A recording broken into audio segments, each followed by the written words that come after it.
Mac wants the flamethrower. Mac wants the what? That's what he said. Now move.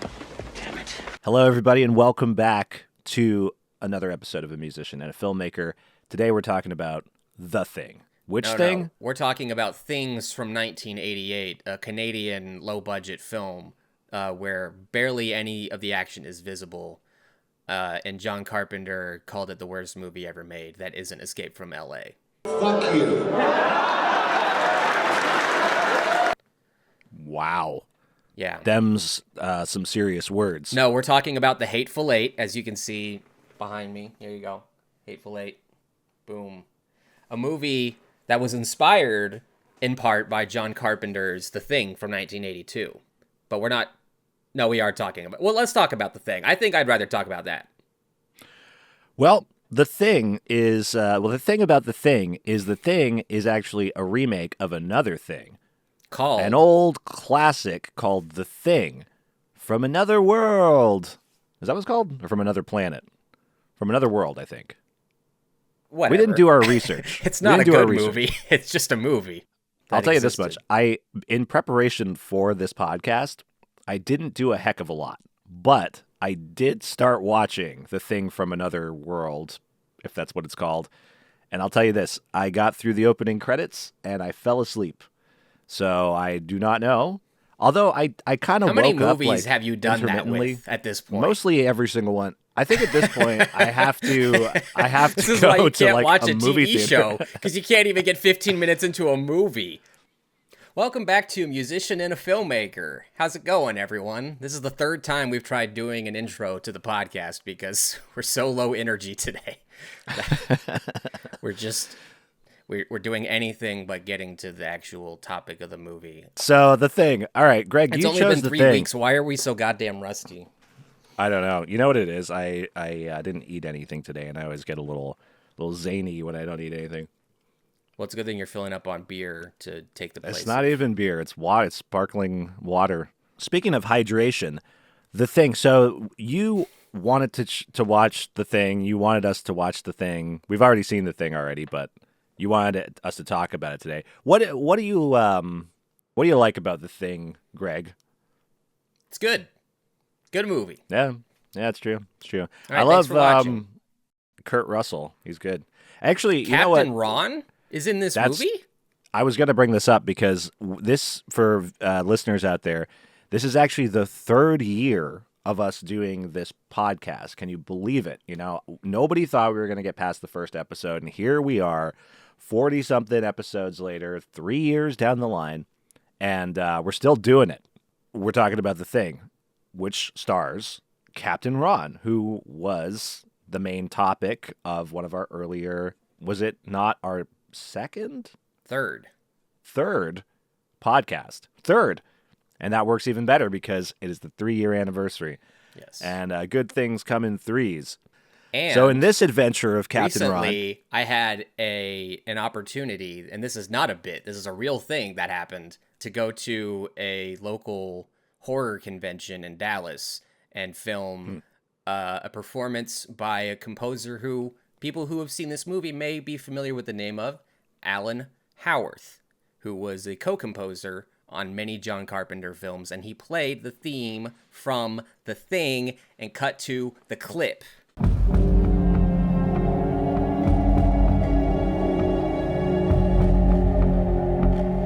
Wow, that was great. That was such a cool clip because the soundtrack to this movie is so memorable, it's so anthemic, and not at all subtle and atmospheric. would you like to say the name of the composer again?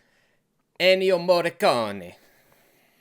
But the music was done that you saw by a frequent John Carpenter collaborator, Alan Howarth.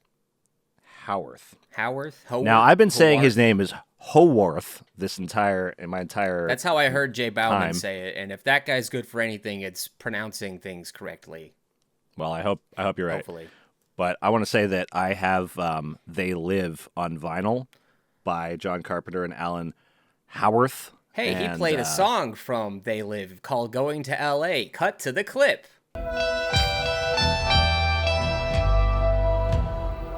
This is just a clip show for that concert that I shot. There's no song I'm on not even here gonna talk called. about the movie.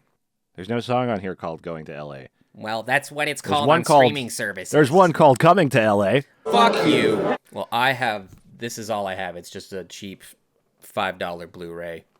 Brilliant. I think I have that thing exact I got same from one. Amazon. Yeah. And you Have know it what I somewhere. love is that they put on the well, you can't really see it, but it says special features 480i/p standard definition, and I'm like, oh, that's probably just like a laser disc or a DVD feature that they ported to the Blu-ray. Fine. It's not even on there. It says special features in standard definition, but there are no special features. It's There are no literally special just features. audio commentaries, which Oh my isn't God. even a separate file. It's just an audio track that you embed into them. It was $5. I can't really complain. Can't complain. Let me talk about the history of my experience with this movie, as we do often on this podcast when we talk about well, pretty much anything. I saw this for the first time for the 40th anniversary as a Fathom event in a movie theater. Do you guys have Fathom events up there in Canada land? We sure do. Partner? They're so annoying. The thing about Fathom events is that, contrary to how a normal movie is shown in a theater, they have these things called DCPs, digital cinema packages. It's basically just a really fancy file that you put on a hard drive, and you mail the hard drive to the theater, or they just straight up download it over the interwebs. But they have a full progressive, uncropped file that you play. Fathom events are different because for some reason they live in the 20th century still, and they still broadcast via satellite. So let's say you go to something called like Riff Tracks Live Time Cop, and you are expecting to not have jokes get completely muted because of some weird signal interference. Well, you're out of luck because that's going to happen, and there's nothing you or the theater people can do about it.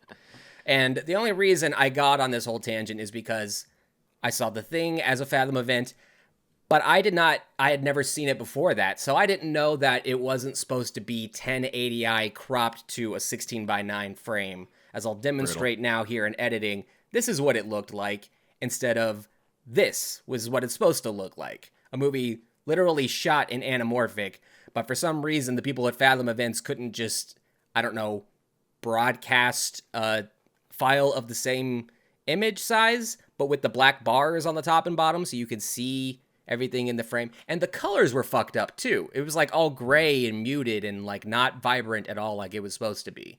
So I got home and I looked up The Thing on Reddit to see, just general discussion of it in the modern era for the 40th anniversary. And there were people specifically talking about this Fathom event. And they were like, I can't believe they fucked up the aspect ratio. And I'm like, they did? So I got pissed off retroactively because I got home and I was like, wow, that was a great movie. And then I come to find out it was supposed to be even better, but they couldn't even do the thing that, you're supposed to do when you show a movie, show it, properly. There's always something that goes wrong at a Fathom event, in my experience. Why did you go for the sunglasses now? Well, I was going to wear them earlier because I love how McCready wears his sunglasses, because it's all the snow and it's blinding. So you got to wear sunglasses even when you're in, the tundra. So I was going to wear it because I'm wearing like cold. I put the blue lights on. I'm trying to get in the zone, but I forgot about the sunglasses, unfortunately. I'm just going to... I didn't really want to bring it up. I thought it would just be a little seamless transition, but here we are. Yeah. So this is a fun part of the podcast, especially for the audio listeners. And it won't so be you edited saw out the at all. movie in the wrong aspect ratio, but you still liked it, but you were cheesed because you felt like you'd been robbed retroactively of the full experience. So how long was it before you finally saw the proper version of the film? Longer than you would think. I think it's just because I wanted to be in the mood to rewatch it whenever I did and have the, enhanced remastered scan on the Blu-ray as the way to, as like a cherry on top of getting to watch this very engaging, thrilling, and disgusting movie all over again.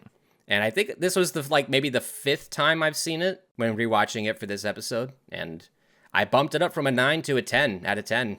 I think it's a perfect movie. On paper, I guess. I mean, obviously there are some imperfections, like some of the effects didn't age well, but that's only because it was 1982. I mean, Tron came out the same year, and that was considered like groundbreaking. And you look back at Tron now, and you're like, what the fuck? So, This looks way better than Tron. Well, yeah, I mean, because it's mostly a practical effects movie with some, optical effects. All right, well, okay, so for those that haven't seen The Thing, like, you shouldn't be listening to this podcast. We're obviously going to talk about spoilers.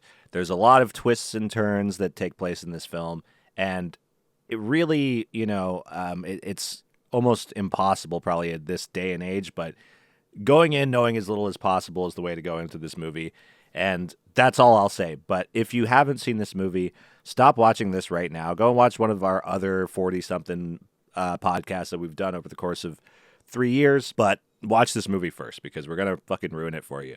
So do you want people to watch our podcast instead of the movie, or do you want them to watch the movie? I want them to watch the movie. Okay. If you're starving for something to watch right now, watch one of our other episodes. Watch the G.G. Allen one. Yeah, if you're starving in general, watch the G.G. You'll lose any appetite you had. If you're interested in watching The Thing and you haven't seen The Thing, don't listen to us ramble on about it. Watch it and then return to this episode and then listen to us ramble about it. Pretend like you're part of the conversation. Jordan's only using the word starving because he hasn't eaten anything today. It's true. I am literally You're too starving. old to be getting to 3 p.m. and not eating anything.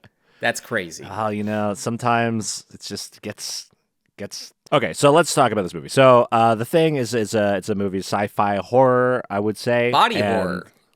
Body horror, yeah. Which sure. I think was probably the reason I was on board to watch it. I mean, obviously it was one of those things where it was like, it's a classic. How have I not seen this? I probably should. It's not going to be just like a generic slasher. I mean, I know there's like aliens and crazy transformations, and like I had a vague idea of what happened in the movie going in. And nice. I think that's why it's a 10 out of 10 for me, because it's probably the best body horror movie that I've seen.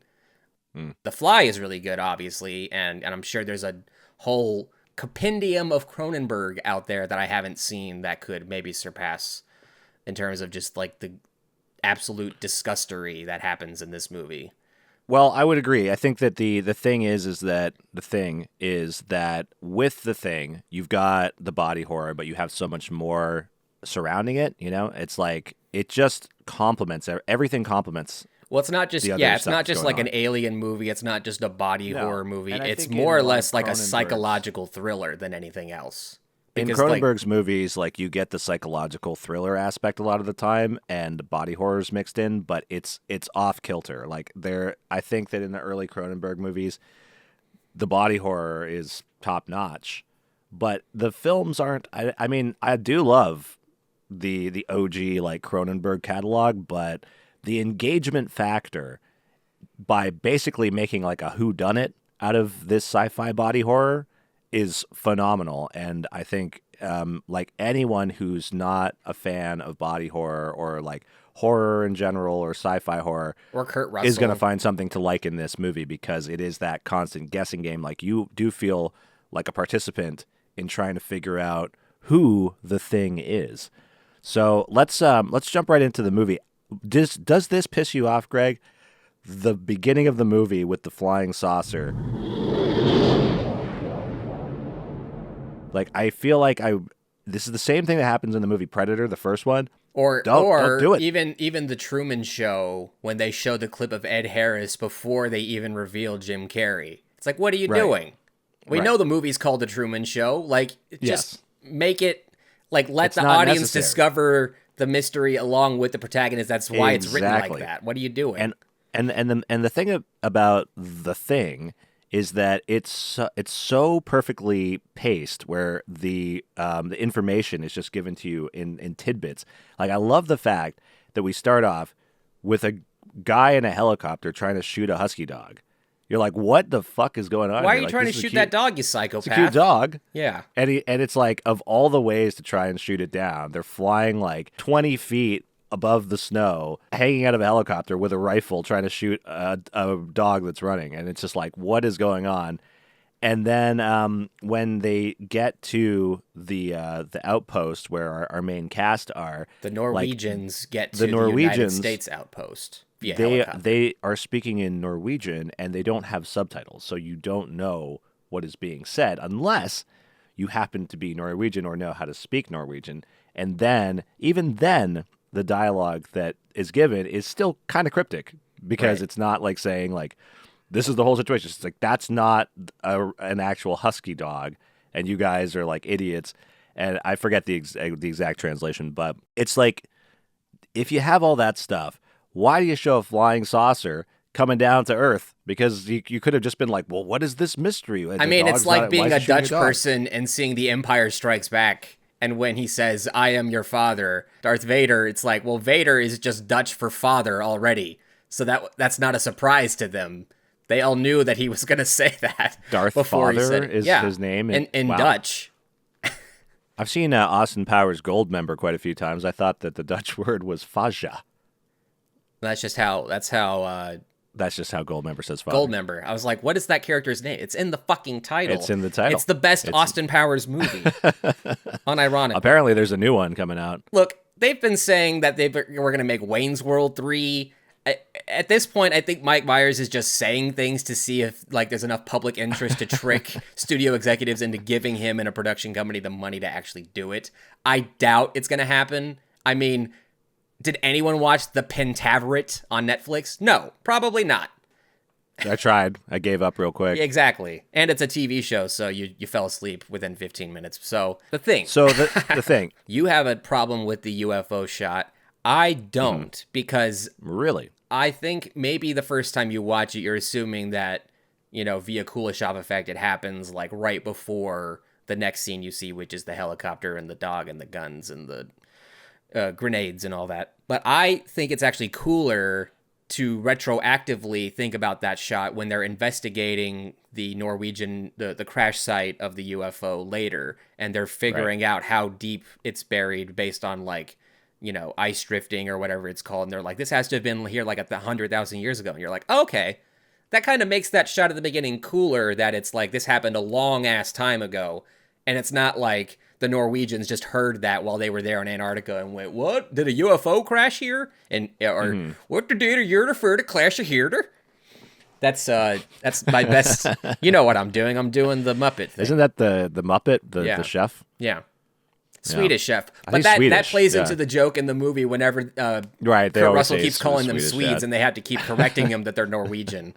I'm sure there were Norwegians out there that were like, thank ye. Yeah. My apologies to all you Norwegians out there. Well, you know what? We covered. I don't apologize. The Mayhem. We covered the Mayhem movie, so there you go.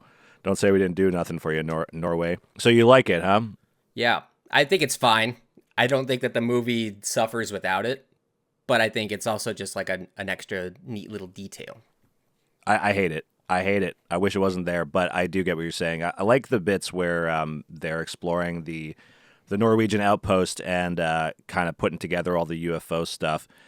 And I love the hat that McCready's wearing when they first helicopter over there, and it's like this giant like hard shell taco. They put all hat. this effort into like the set design of like the frozen out base, the guy with his arms and neck like bleeding out and the blood being frozen, but Jordan's more focused on the hat that Kurt Russell's wearing. I love it. It's so ridiculous. It's like, you remember that Simpsons episode where Homer's got like the camera and the gigantic cowboy hat, and he's like going into the Quickie Mart?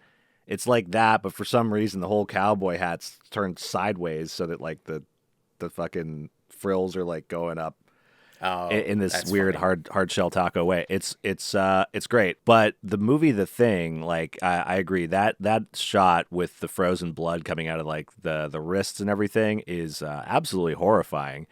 And they kind of really don't shy away from like immediately hitting you with the horror, because it's like, in some movies, you just get like, their reaction or something. And then it's like later on, it's like, okay, we're going to bust out. It's like, nope, they find a fucking like mutated body, a thing, and they bring it back, and immediately everyone's looking at it. And it's like literally like two heads melded together. I thought of this time, I never in the previous screenings did I think, why the fuck would you bring it back? You don't know what it is. They gotta run some tests. They gotta run tests on it. And all their testing materials at their own outpost. Why not climb it? And later when they go back and they're like climbing around the top of the UFO to be like, maybe find out more clues as to, what they're dealing with. I'm like, you maybe want to go inside? No, that'd be too expensive. Sorry. We're going to stay out. We're going to stay outside in our matte painting background. Yeah. But I mean, they're scientists. I mean, that's like asking why the characters in Twister are chasing twisters all the time. It's like, that's just what they do. You can't fault them for that. But that's also part of what makes this movie so great to watch as a viewer, is that the movie doesn't treat you like you're stupid. And then it only explains things that the characters are figuring out in real time. And it's not like there's like a big exposition dump at any point to like explain everything. There isn't. They're literally figuring out as they go along, and the situation keeps changing progressively. Yeah. People keep dying off, and they're trying to like stay ahead of the strategizing that the thing is doing to try and survive in this frozen hellhole that they find themselves in. First goddamn week of winter. First goddamn week of winter. But there's a lot of comedy in this movie too, which is I really appreciate. Yeah, it's kind of gallows humor. Yeah, and it like this is the thing with like John Carpenter, right? It's the like thing with John Carpenter. The thing with John Carpenter The is thing if you by watch, John Carpenter.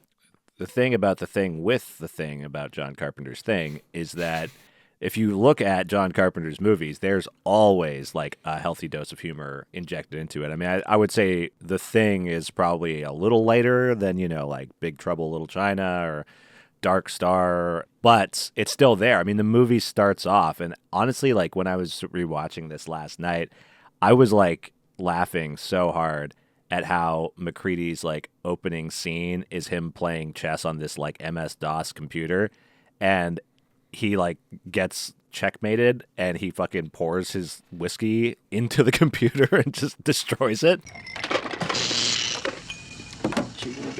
It's like that computer was probably like $12,000 paid. It must for have by cost the so US much money, government. and I'm sure it's used for more than just playing chess. So it's like it's the most short-sighted. No, like, but he didn't maneuver. destroy the epidemic simulation computer that Wilford Brimley had. No. Wilford Brimley's in this movie. Diabetes. Keith David is in this movie. Those are the three big names, really, that came out. Childs. I mean, pretty much everyone else in the movie are like character actors, and it's one of those things where when you rewatch it, you're like, where do I know the guy that plays Windows from? And then you check his IMDb, and you're like, oh, it's this movie. He's just that memorable. But he also kind of resembles other actors. Like, I can't remember the name of the character, but there's one character who's got like the glasses and like the red beard and like the balding comb over. And I thought going in the first time that was Richard Dreyfuss. I'm like, Richard Dreyfuss is in this movie? He must have been like incredibly famous at this point. No, it's just another just some guy. But that's what's great about the movie is that like there's no scene where they're like, and this is Childs, and this is Windows, and this is Fuchs, and this is what is Wilford Brimley's character's name? Childs is Keith David. Keith David, yeah. Right, but what is Wilford Brimley's character? Oh, actually, you know what? I was actually going to bring this up on the cast. Like, the only names that I know are Childs and McCready, because there's so many characters, and they have, like, just kind of normal-ish names. I remember Fuchs because I believe Bill Hader said this movie is where he got the name for Stephen Root's character on Barry, which is a show that Jordan has not seen because he's an asshole. I mean, because he doesn't watch TV shows. I mean, both of the things I just said, actually. Both of them are true, yeah. Anyway. Yeah, I don't remember most of the names, but you know what I love about Wilford you. Brimley in this movie is that there's one of the first shots you see him in, and maybe it's because of the lighting, and maybe it's because of the anamorphic format they were shooting on, or maybe it's because of how his face is shaped. But there's this one shot where he's like in the background of it, and you can literally see the part of his face that should be covered up by a mustache almost perfectly. And it's like, did he shave it just for this movie? And that's just what his face looks like now at like age, 40 or whatever. It's just, it's very funny to like have to be reminded that that's the diabetes guy. Diabetes. But he's great in this movie. I mean, he goes quickly from like 0 to 100 in terms of like calm and rational to just batshit crazy. And then back to somewhat calm. And well, I do like that his character is the first to figure it out, but he's driven so mad by the implication of their situation, not just locally, but potentially worldwide, that he can't even take the time to explain it to them, even though they're all these rational scientists that probably would listen to reason. He's shooting at them and like trying to stop them from stopping him from destroying all the like records. And I mean, I don't even know why you smash up the computers at that point. The point is that they lock him in like a cabin, outside, a couple 100 feet away from the main base, which apparently is built out of thin plywood, because that's what the guy crashes through when he's on fire during the blood testing scene. Right. Yeah, I would expect something like fortified, insulated. No, it can be just like literally that thick of a wall, and you're protected from -40 Fahrenheit in Antarctica. That's how it works. Yep. When you saw for the first time the scene where the dog is with the other huskies in the cage and shit starts to get crazy, like what was going through your head, Greg? What was going through your head? It was probably a mix of like, oh, god damn, that's disgusting, and hell yes! I was just like, yeah, that's the really perfect response. Excited by like, I'm like, okay, we're like, this is not that far into the movie, and we're already getting like some batshit insanity, and it just, I think that's when the movie reveals what you're in store for. Like, the practical effects in that sequence, like, hang on, let me look up the name of the guy who did the effects, because it was like Stan Winston helped on it. Rob Boyton. Is that what his name is? Rob Botton. That's what it is. Yes, he was 23 years old when he made all the effects, most of the effects for this movie, and god damn, is that impressive? Not just because of how young and talented he was, but like the level of effects. Because it's not like, oh, you're gonna make one rig and then we're gonna use it for 18 shots. No. We have 18 different shots. We need 18 different things to happen in sequence. And they're all different. And it's just like... And there's so many moving parts. Like, I mean, with the dog thing, it's like you've got... And all these other tricks, too, right? Like, how did they even do the little tendrils, like, spraying out? Do you think that was, like, a reversed thing? Yeah, that's definitely reversed. I mean, you wouldn't even know if just because it looks so, like, alien and, like... No, it's perfect because you can totally... Like, they did the same thing in Aliens, and I think maybe in Alien as well, like with the face huggers jumping and stuff like that. They would, like, shoot it backwards.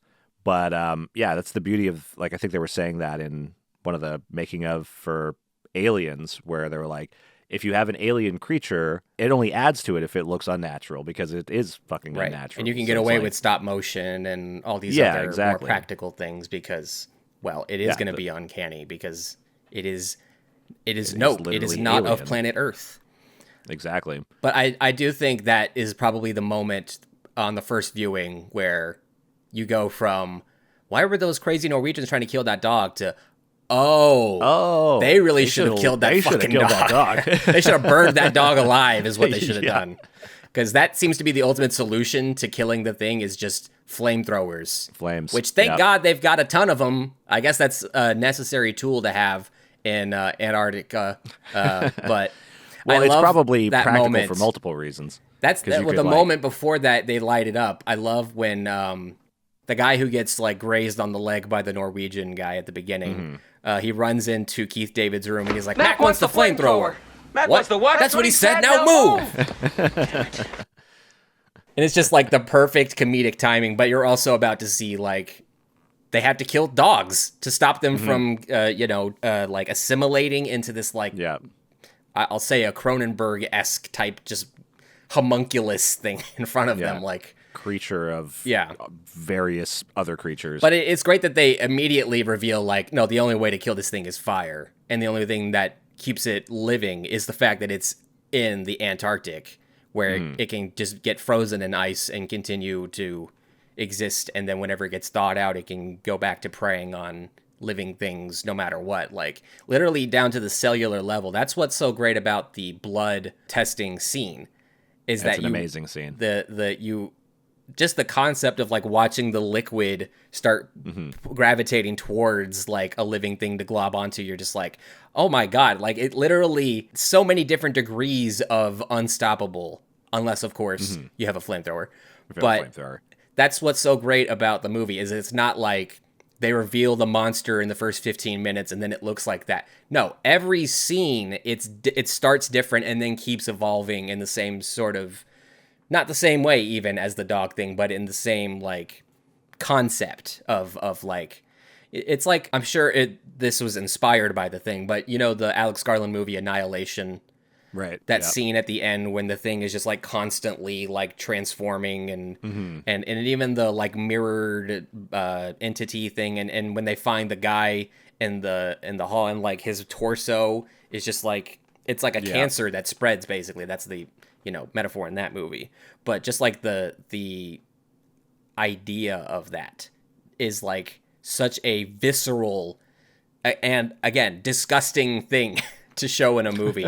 And I can see why this was not critically well received when it came out, because it's very nihilistic, it's very brutalist, it's very like mean-spirited for a movie about aliens, especially the same year that E.T. comes out. I can see how maybe that's the direction people wanted to go in and not what if aliens came and they could imitate humans, and also the second that they're revealed just fucking turn into some thing. Well, I was gonna say like that's what you're mentioning about it, all the sort of iterations of the thing being different, and all kind of like serving the kind of idea that this organism's trying to survive no matter what, and it can like evolve in different ways to kind of achieve that. It's really cool in the scene where like the defibrillator scene. Right. Where it's just like literally this guy's like chest just turns into a giant mouth all of a sudden. It's just like, well, this organism just like, this is just going to be the easiest way to do this. This guy's already putting his hands right here. Let's just open up and chomp his arms off. And that's also the sequence where the guy who they were trying to save the life of because he was having a heart attack, although they thought he was having a heart attack, it was really just the thing not being able to keep up the shapeshift for that much longer. Which makes it interesting. It's like it makes you wonder, like, without having to blow it up or light it on fire. Like, I know that they're up for like days at a time, but it makes you wonder, like, what the time restraints are on the thing as an organism. Like, does it only have a certain capacity to shapeshift for like X amount of time before it has to, like, I don't know, like just turn back into what it considers its natural form, even if to us it doesn't resemble anything that you've ever seen in nature. So, or hard to know. Amalgamation of things you have seen in nature and things that you wish you could never see. That's a cool scene though too, because then we also get like the dude's head like coming off and oh, you gotta be fucking kidding! It's so good. Yeah, it's like melting off of him on the table. Yeah, and that's an amazing effect when the head's like melting off. The spider legs like coming out and it walking around, and especially when it's on fire, you can really tell it's like a little mechanical thing. But like the head coming out, like it's funny too because there are, I guess like you said, there are some moments where you're like, oh yeah, that's like the best they could do. But there's some other moments where it's just like when is it Windows? He's like in that chair and he's just like all fucked up and this thing's like wrapped around his neck and everything, and it's like his flesh is just like disintegrating, and like they just go into the room and just see him like in the chair like squirming around. I was like, that like literally when I was a kid, I think I saw the thing when I was like 13 years old or something. Windows is the one that gets eaten by that guy. Oh right, yeah, it's but it's that same moment. I know what you're talking about. Yeah. He's the one that the blood like gravitates to after it's the one that the iron strikes hot. Or it's like I said, I don't know anyone's name. It's like a sheared copper wire almost. That I love the flamethrower in this movie because it has so many different utilizations, and they literally just have it on like the lowest, like it's literally just like a standing flame at that point. It's just like burning off fumes, but it's enough to heat up the thing and heat up the needle to reveal the thing, the titular thing through the blood. And I love that the effect. If you didn't know that Kurt Russell had a fake hand in that shot. Like it's his arm touching the thing into the prop, but it's a prop arm and a prop petri dish that has like a tube of blood that just shoots up right out of it. And it's just, I mean, the old school trickery that goes into this, it's like the perfectly timed movie. Maybe not for, business reasons or artistic reasons, it was not appreciated. But it came out the same day as Blade Runner, which I know is Jordan's favorite movie of all time. And he stays awake through the entire thing, front to back. If you are having trouble sleeping at night, I tell you, throw on Blade Runner. Doesn't matter which cut of it is. I think it would probably be 15 minutes easier to in, fall you'll asleep with Harrison Ford's, like, oh God, please kill me, get me the fuck out of here style of narration that they made him do against his will. Which I'm glad that there's no real narration in this movie either. Like, it could have been Kurt Russell, you know, being like a disembodied voice at certain times. But the only time they really do that is when he's just recording what he has witnessed into a tape recorder. And that's it. But it's not like the structure of the thing is not based around that. It's just like a scene. Remember movies? Movies? Never heard of them. Okay, so let's talk about like some of the layers here, right? Because like we mentioned before, there's going to be spoilers in this, but when the movie ends, there is a bit of ambiguity as to whether or not the thing has been killed or if, well, maybe it's one of these two lucky fellas.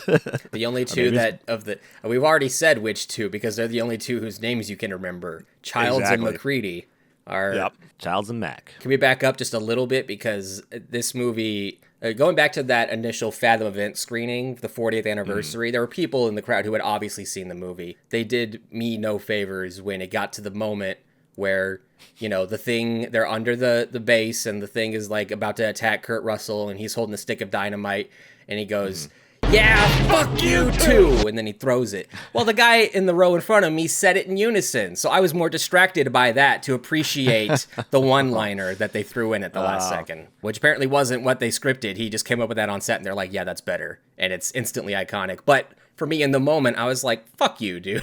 Fuck you too, Fuck dude. you too. Exactly. You know, but also, I mean, I love that that's the kinda climax your of the fault action for- in the entire movie. It's kind of your fault for not seeing the movie already. Dude, there's 100,000 movies out there. What do you want from me, okay? I'll be lucky if I live that many days on this planet. There's something to it, right? Like, I mean, you could write essays about this movie because it's about identity or like the erasure of identity and trust. Yeah. And paranoia and that group comes dynamics, from like isolation and being in a small area. And it doesn't seem like lack of like sleep. I was also thinking That's something Yeah. that I feel like it stood out to me more on repeated viewings is that you have to remember that they can't sleep. They can't Otherwise, sleep, they open exactly. themselves up to being, you know, overtaken by the thing. So they're just Absolutely. constantly delirious. And I love the scene where Kurt Russell is just like holding the flamethrower after they thought he was the thing and they wouldn't let him back in. And he just looks batshit crazy and he's holding like a wad of dynamite, like ready to light it up at any given second. I think that's some of his best acting I've seen.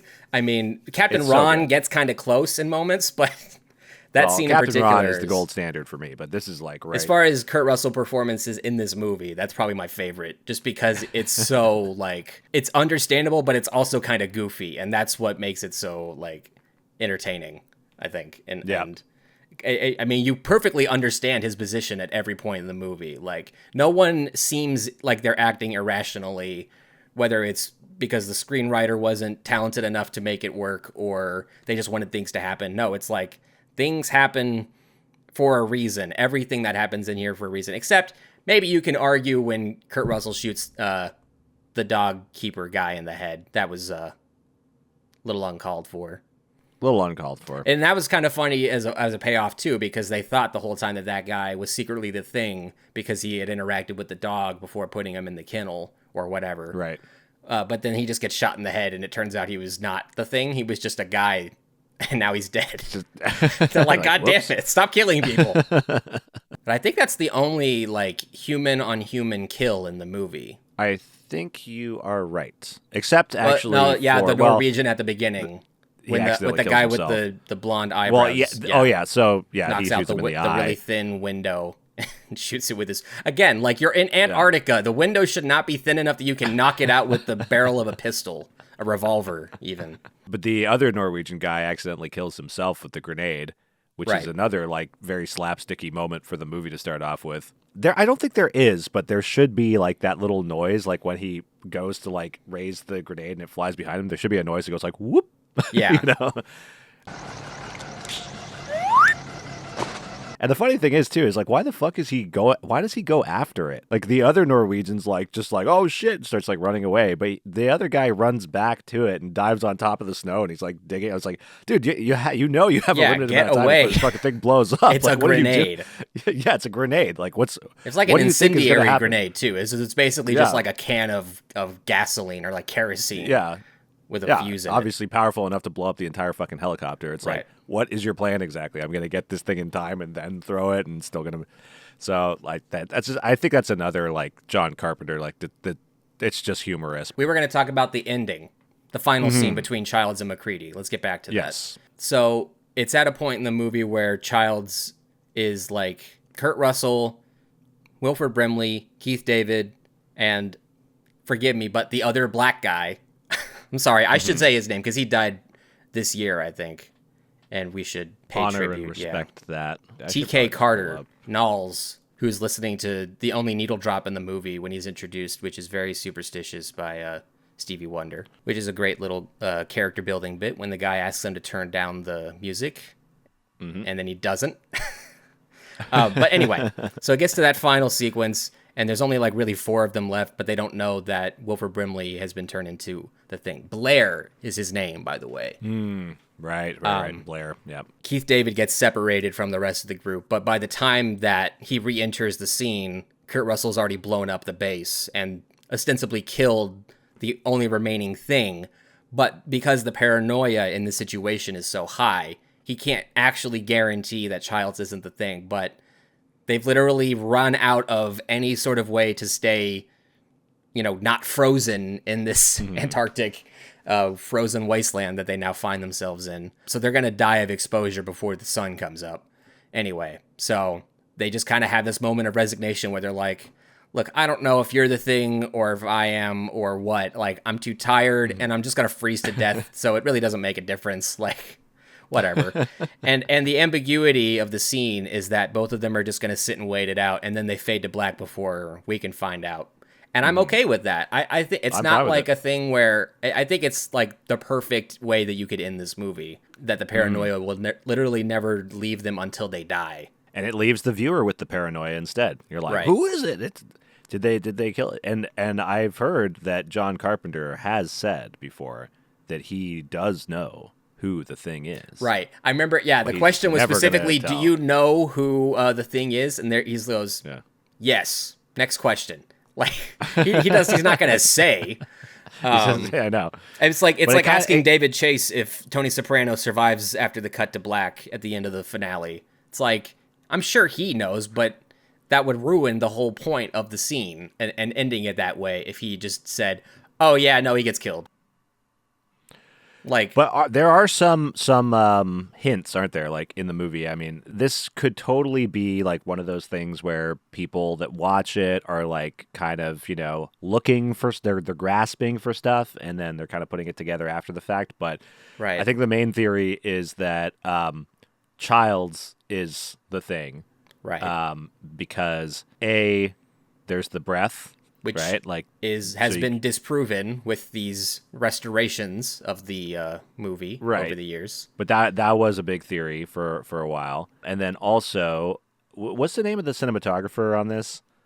Dean Cundy, who shot Back to the Future, Jurassic Park, and his magnum opus Jack and Jill.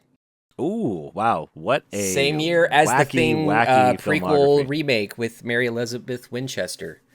Wow, that's a wacky resume. There's a fun fact for you. So he did like kind of a proto ring light effect, right, with like people's eyes in the movie. That's another theory that's out there, is that at the end of the movie you can kind of see that glow that that effect gives in the human eyes, but you don't see that glow. Well, I heard that they eyes. Particularly chose not to use it for either of them, to leave it ambiguous. And people are only assuming that one has the glow because of the, position of the camera or the fire or what have you. Right. The regular could fill be. light that they're using, which isn't much in that scene particularly. And there's also the theory about Childs has an earring or a piercing or something that the thing wouldn't retain because it can only imitate organic matter, in the same sort of vein as the transporting of a character from the future to the past in the Terminator movies. That's why they come out butt-ass naked with no guns. So, yeah. What was I saying? I got You were saying, well, we're just trying to like talk about. Oh, right, the theories. If it is intentionally designed to kind of give you hints to kind of unmask the remaining thing. I just think that it's more satisfying if it is neither of them, but neither of them know. And that's the point. I think ultimately that they can never truly know unless one of them kills the other, you know. The question mark is definitely the better way to end it, because it's like it's food for thought. It's perfect. No, you got to do like Zack Snyder's Army of the Dead, you know, when they've killed all the zombies, they've nuked Vegas, and you think, well, that's the end of that story. But then they cut to one of the survivors on his private plane that he just bought with cash at the airport, and he goes to the bathroom, and he's got a bite on his wrist, so the virus will continue to spread. Whoa, I'm so glad they showed all of that in detail. This is what people want to see. Can't have any ambiguity. I don't know if people would be clamoring for the thing too. Like, what would it even be? A short film where the rescue crew arrives and Kurt Russell is somehow miraculously not dead? You know what it is? It's both of them or neither of them. He gets his own private jet, right? And he tells the pilot, he's like, "Take me someplace cold." No, you know what it is? He gets frostbite in his eye, and then he has to wear an eye patch, and then he turns into a mercenary for the U.S. government. Right. Yeah. But then he's in all these tropical places, so he's got to stay cold somehow. Maybe he's just like injecting, while nobody's looking, when he goes down to the bottom of the boat, he injects Freon into his blood. You were doing a Captain Ron bit. I was doing an Escape from New York bit. We got it confused because of the eye patch and Kurt Russell. He's the same character. It's all part of the same universe. Captain Ron is in He's Escape. just doing a surfer dude accent, even though he's Snake Plissken. I get you. And he surfs in Escape from L.A., so you can tell it's all the I have same not thing. seen Escape from L.A. I don't want to see Escape from L.A. I have no guess plans what, Greg? to. Next month I'm choosing Escape from L.A. to be our movie. Escape from New York was great, but what the hell happened? Fuck you. But anyway, the thing we have to talk about Clerks 3. So be it. Eventually. We should have really done that for our third anniversary, but I think both of us just like kind of resigned, like, I don't want to do that. Let's not do that. I'd rather talk about a movie that we actually enjoy. Exactly, yeah. The ending to the thing is really good because it is the perfect, like, leave it up to interpretation ending, but also I think like you can also look at it like that while maybe they're not biologically, absorbed by this alien organism, mentally and psychologically they definitely are, because this is just fucked them in the most mental, psychological way through the course of this whole ordeal. So it is. Well, that's what I love about that line, the exchange between Childs and McCready in this scene. Before Childs sits down, he's like, "How are we going to make it?" He's like, "Maybe we don't." Mm-hmm. And it's like, yeah, I mean, I really do appreciate that they got to that point as characters where they're like, look, none of us are making it out of here alive, but we can stop that thing from getting out of here and, taking over the planet, which I don't even know if that's in their minds, because it's not like Blair was ever coherent enough to explain that thing he saw on the computer before he destroyed everything and started firing off his gun like a cartoon cowboy character, which, I mean, it's Wilford Brimley, so he came from that era, I guess. I love it. I like the pacing of this film. I like the effects of the film, and I like the acting. I like the mystery. There's so many iconic moments in it, like the blood petri dish scene. The scene where Wilford Brimley is performing surgery on the thing that they brought back from the Norwegian base, and he's just like, like the most realistic.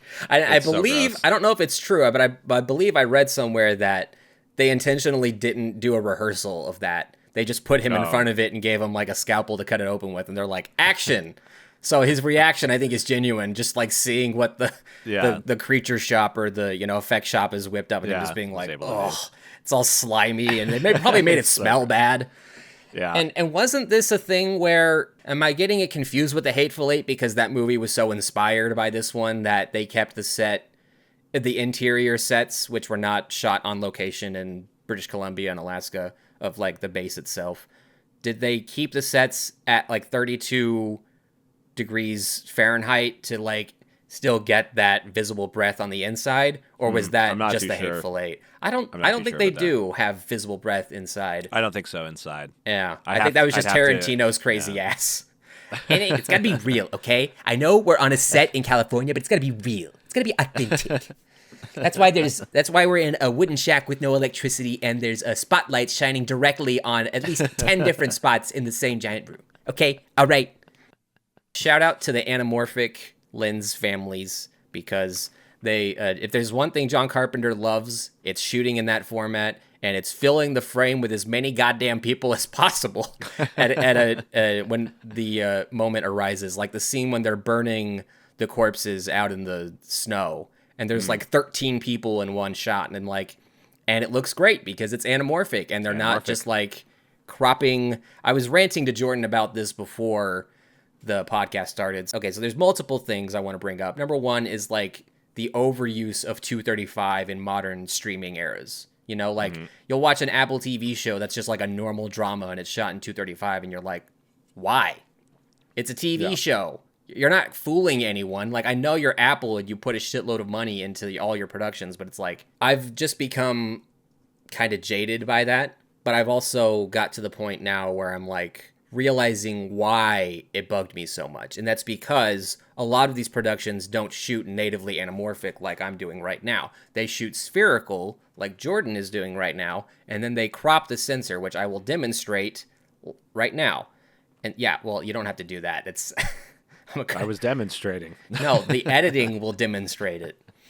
So I think that was what was bugging me about it, because something about the anamorphic, like you can, prefer one aspect ratio over another, and we can, talk about that till the cows come home. Is that the expression? But I think so. Ultimately, I think anamorphic looks more cinematic inherently. Now, whether or not you go crazy about like, whoa, lens flares, what is that thing? Whoa, it's just part of the image, can't get rid of it. You can nerd out about the various qualities of an anamorphic lens, but I think it literally just boils down to it just looks more cinematic than shooting something spherical, because we're at the point now in our culture, in our popular culture rather, where they're not used interchangeably. Like most things are shot spherical just for, budget or whatever reasons. And it makes it end up looking cheaper. Even if it's like a Star Wars TV show and every episode costs $20 million, unless they literally shoot it anamorphic like this, then it's still gonna look kind of flat and regular and cheap, even if they spent millions of dollars on building a giant set, So just the combination of all of these things made me jaded with it. But recently I've become kind of obsessed in noticing the difference between the two. And rewatching The Thing, I was even more appreciative of how it's utilized, because I know what to look for now as an aspiring cinematographer and, someone who has all these years of learning the ins and outs of various different visual blah, blah, blah, blah, blah, blah, blah, things. Let's talk about things. So two guys go to a cabin in northern Canada with a case of beer, and there's a little creature following them around. But The Thing, John Carpenter's The Thing, great movie. Gotta love it. Great movie. And so good. It's just like it's like The Good, the Bad, and the Ugly, or Merriweather Post Pavilion, or Pet Sounds, and that every element is in its right place. It's everyone's putting in 110% to make a beautiful, unique thing.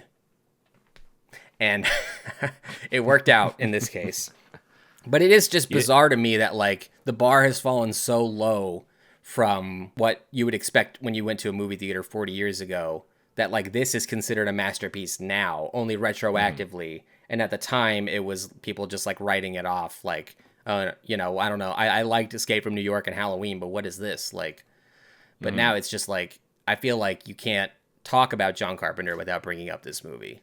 So it's just, I don't know how to explain it, but I'm glad that People finally came around. exactly. Thank you. Yeah. Thank you, people, you idiots. I was thanking you for finally completing coming my around. sentence, but sure, Oh, yeah, we can go with that right. too. Yeah, no, I'm glad that it's got the following it deserves now. Better late than never. And John Carpenter's still around, thank goodness. And at least he knows that he created a masterpiece here. So, yeah, it's a shame that also it sort of spawned that horrible prequel. And there was a game, actually, The Thing. I remember playing it on Xbox. And Was it a not tie-in bad. for the 2011 movie? I don't think it was. I think it came out before that. It was because it was the original Xbox. So it was like So it was early like a 2000s. Ghostbusters 3 kind of thing. Did they get like Kurt Russell to come back, and was it No. What even was the game? The game was I believe it was taking place in Antarctica, but maybe it was like a totally separate outpost or something, because I think But not the Norwegian one. it wasn't the Norwegian, because I'm pretty sure that the characters were all speaking in English and had like, American names. But isn't that the same thing that they did in the 2011 movie? But Well, they were all doing like Norwegian accents, weren't they? I haven't seen it. Oh, you haven't seen it? Why would I? Honestly, I Why haven't seen would it in a I? long time. I haven't seen it in a long time. I saw it. I was stoked. I saw it in theaters because I loved the original, well, the John Carpenter one. And I also loved Mary Elizabeth Winchester. And I was You're like, like Ramona seems... Flowers can do no wrong. I was like, I basically fell in love with Ramona Flowers while watching Scott Pilgrim, and I was like, I basically fell in love with The Thing Didn't while we watching all? The Thing. So I'm like, this is the perfect marriage of things. So I went in very hopeful, and I came out very, very disappointed. And jaded. It was awful, and, awful experience. cynical, suicidal. literally. Even. Borderline, and it's a good thing I didn't have a Winchester. There you But go. Or a flamethrower. yeah, it was bad. Or a But stick of I do dynamite. think that they were doing like shitty. If my memory serves me correctly, I think they were doing shitty Norwegian accents, but speaking English. But the game, I'm pretty sure they're all speaking like, they have like North American accents, and they're speaking English. But it was kind of cool because I remember in the game, you would have like, it was a third person sort of like action adventure shooter game, and in the corner, Never you'd played have one a of those little- before. they have a little like image of your character and his like paranoia meter, and then like when things would kind of like get messed up, like he'd get like more freaked out, and it was really funny because like you just see this guy's, if you can find a clip of this, Greg. But was it like integral to the gameplay experience? Like, did you have Yeah. to then complete tasks to decrease the paranoia Yeah. level? Okay. You would have to do that because otherwise you wouldn't be able to like function in the game if you were like too freaked out or too paranoid. And it was like you'd see the dude's head in the corner just like shaking around. It's like, I'm so fucking freaked out right now. But it was, So it's like The it was Sims cool. is what you're saying. It's just like The Sims. It's just like The Sims. Yeah. Just Maybe like I The will Sims. play it then. Check it out. I remember it being pretty fun. I don't know if I ever finished it. I think it hit a wall at one point where I was just like, this game was kind of fun, but fuck this. But yeah, I don't know. I feel like there may have been other The Thing games that came out since, but It would Yeah, be so cute that's- if they did like an 8-bit game that looks similar to like the assimilation the chess game. simulation or that can be a mini game within the game. Right. And it has to have the same voice. The only female voice or anything female in the movie. Maybe one of the dogs was female. I don't know. I don't think so. Yeah. Though. I think it is because I think in the Norwegian translation it says she's not a real dog. Oh, okay. Yeah. So I don't know. So I really don't know what if we're there's anything saying else is to that say. if you're a guy, you'll love this movie. And if you're You'll a love this woman, movie. I don't know if it you might passes like the it. I don't know. Bechdel test. No. But it certainly passes Well, a we lot of can't other hear tests. how the dogs are talking to each other. So maybe, there was some sort of Maybe they're- communication yeah. going on that we just can't perceive. And it did pass the Bechdel test because they weren't talking about Maybe. another man, Maybe. So, who knows? But then its Does face it- splits open like a flower and the skull falls out. And all hell breaks loose. So, kind of falls to the wayside, the Yeah. whole feminism angle. But I mean, it's like Saving Private Ryan, where it's just like, I mean, that's just the movie that's being made. You probably could have had female characters, but I think it just streamlines all the events and makes it more focused on like, but I think there's also a degree of like the masculinity, like kind of poking its head every once in a while, like male pride taking over instead of like logic Absolutely. being what prevails the most. So, I mean, it's not like a predominant theme in the movie, but it does continuously happen. You know what I found funnier this time upon rewatch was in the blood sampling scene, or like the blood testing scene. As soon as Child's blood is proven to be, human, he's like, get me out of here, damn it, untie me. And then it just jump cuts to them testing the next guy's blood. And then he also freaks out. Like, he's like, I now that we've all settled all this, I would really appreciate not spending the rest of the winter tied to this fucking couch. It's just so like, Yeah, that is really good. after the jump scare that just came before it, like it's the perfect amount of levity, before you see a guy. No, that's after the guy goes through the wall on fire and it's 2 inches thick. Yeah. This is a crazy ass movie, man. Truly. Love it. Truly. It's a nice, So good. And I don't know why we decided to cover such a cold ass movie in the dead of summer, at the beginning of summer. First goddamn week of summer in North America, the Northern Hemisphere. But yeah, and it was also, although technically it would be taking place at the same time, right? As we're recording this, wouldn't it be the first week of winter in the Southern Hemisphere? Yeah, I guess because the Southern Hemisphere is flipped. Yeah, exactly. I guess so. I know it's always cold in Antarctica, but it's like you go there in the summer and you'll maybe get like 30. You'll maybe get like right at freezing point in either Fahrenheit or Celsius. But there you go. I guess it did work out. But what didn't work out was the fact that I tried to dress like more wintry for this podcast today, and I'm like sweating now because it is actually, we're in the Northern Hemisphere and it is like literally the first week of summer. Right. So, well, I can help you with that, and we can wrap up this episode so you don't have to be both sweating and losing water weight and not having eaten anything today. You're gonna like go to bed 5 pounds lighter than you woke up. I'm putting myself through the same extremities that that all the people in the American outpost in Alaska in the movie The Thing. I was gonna say you're almost experiencing what The Thing would. It's almost like you're being suspected of being The Thing, but you're under such heat and you're not recoiling away from it. That proves that you're human, and you're not a shapeshifter. Well, that was it. That was my intention all along. Bravo. Well, thanks for watching A Musician and a Filmmaker.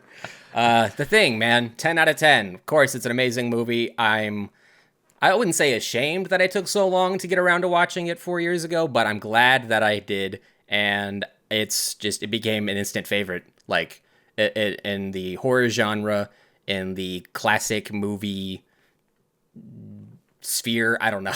And the movies that weren't made in the 21st century, I guess. Couldn't agree more. I love this movie. And I also want to say a big thank you to everyone that's been checking out this podcast for the past 3 years, listening to it at first before we became a visual podcast, and then those that have been watching it as well. We're aware that we get more hits on certain subjects and certain, things that we talk about. But that's the beauty of this show, is that we're doing it because these are the things that are of interest to us. So for those of y'all that watch and share those interests with us, I think I can speak for Greg on this. Thank you very much for continuing to check out what it is that we're checking out. And we can tie it into Animal Collective because A.V. Tear once interviewed John Carpenter for a print thing. And they talked about making movies and writing music for movies. And, Greg, you also forgot a big one. Deacon's side job is being a carpenter. So that's biggest true. Crossover. Yeah. He's a regular John Carpenter. Did you have anything else you wanted to say about the film before we wrap her up? I think that's it. I mean, I don't have, like, super deep like analytical thoughts on it, I just really love this movie. It's great. It's always fun to watch. It doesn't overstay its welcome. It's got great acting. It's got great tension, great character building. It's got fucking amazing effects. It's got amazing music. And actually, we didn't really talk about the music, despite the fact that I cut to clips of the guy performing it. I guess, I don't know. I feel like the music is, I mean, it helps, you know, all like the sum of all parts of what makes this movie so good. But it doesn't particularly stand out to me when I'm watching it. But I think it's because it's so atmospheric and that's what I mean, yeah. Responding to the emotion of the moment as opposed to like calling attention to itself. But it is very funny that like the theme of it is just boom, boom, boom, boom, and then just like some kind of generic synth strings. Like it's not calling attention to itself, but it's setting the mood and the tone just enough to put you in the mood to watch it, especially when you see the UFO flying towards Earth and you're like, oh, right, I love this. This is the best way to open the movie. I would expect nothing less. I wouldn't have known that this movie was about aliens if I didn't see the UFO flying towards planet Earth in the first 1 second of the film. Exactly. So thank you, John Carpenter, for including that. And thank you for actually making that like title reveal a practical effect with like fire and stuff, because it looks really cool. There's a fun fact for you. That title effect is actually in the original movie, The Thing from Another World. It's the exact same, the same like burning it from the back to just but get that outline. They just like did a new version of it, right? Yeah, the exact same font too. But not the Carpenter font. Which was kind of funny when I was editing that concert together and I kept getting all the like title cards and then like the original music composed by for the various movies he was playing from. And I'm like, oh yeah, I forgot John Carpenter just uses the exact same font type for every single movie. So you can't really tell them apart unless you put the title right before the other slide to prove that you got them from the same movie. I hope one day I can make a movie that comes even close to how good this one is. But it's going to instead be about Funko Pops. It'll be the Funko Pop movie. Well, someone's going to do it eventually, so you may as well get your fingers in that pie before someone else does. Do you think that there are, like, Funko Pops of moments from this movie? Like, I mean, Guaranteed. Obviously you can make a McCready one, but, like, do you think there are any of, like, any of the various transformations of the Thing organisms that exist out there? I would be shocked if there wasn't. I'm going to look it up right now. Yep. Obviously, there's like the dog. Actually, it's kind of sick. Oh, there's no. The Blair monster. I've done something horrible. Thank you for watching. We have to end the episode right now.